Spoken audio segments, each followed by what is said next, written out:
Hello friends, in today's video I'm gonna be walking through how to stream Netflix on Discord with audio. So first of all, open your browser and click on this three dot, settings, and search here hardware acceleration,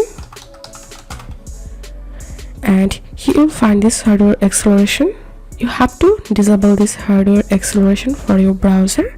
And now open your Netflix and play something here, and now go to your Discord server where you want to stream your Netflix, and click on your voice channel, click on screen and select here your Netflix. I'm watching Netflix on Google Chrome, so I'm gonna selecting this Netflix tab, and you have to check this option share tab audio and click on share.